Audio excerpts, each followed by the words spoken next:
स्वराज्य वार्ता, आवाज जनसामान्याचा। इकडे आणलं मग असं गाय बांधल्याच नाही तर त्यांनी गाय तशाच सोडून दिला। ती तिथं पिवळं वावर आहे ना तिथं गाय खायला। मग मी बघितलं, मम्मीला म्हणलं मम्मी बाग आपल्या गाय दुसऱ्याच्या वावरात गेले तर पप्पा काय करेल तर मग ते आम्ही आलो तर मग तिथं असं उभारलेलं होतं। मग मम्मीनं बघितलं आणि मी गाय तिकडं बघायला गेले। मग मम्मीनं बघितलं, मम्मी म्हणजे चिरकायचंच कळना घेतलेला होता, चिरकायचंच कळना। मग मम्मीनं भाऊजी म्हणून हाक मारली। मग अंकलच्या आधी मी तिकडून आले पळत काय झालं की म्हणून।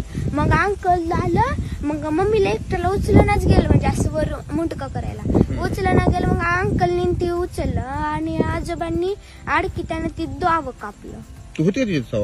होते पण असं वाटतच नव्हतं असं गेल्यावर भेटते तर कसं पण येऊन भेटते तर मला कसं भेटते असं म्हणजे लय लाड करतात। माझ्या भाऊन माझा लाड होता जास्त।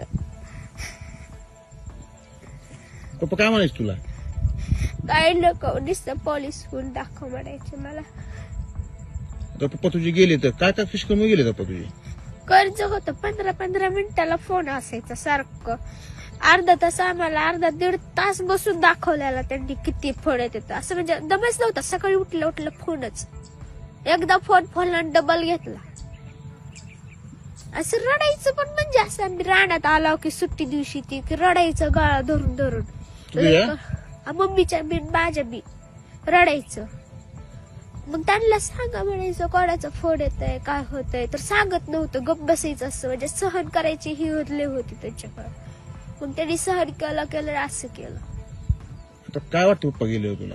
वाईट वाटतंय, म्हणजे अशी कोणाची गाडी वाजली की पप्पाची गाडी आली म्हणून वाटतंय।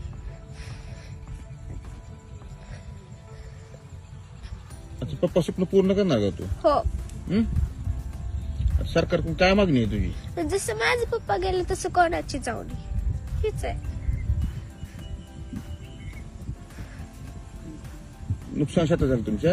हो, सगळं ऊसात पण पाणी आहे, पेरूत आहे, लिंबूनी सगळीकडे पाणीच पाणी आहे। पेरूला पाणी लागून आळ्या लागल्या।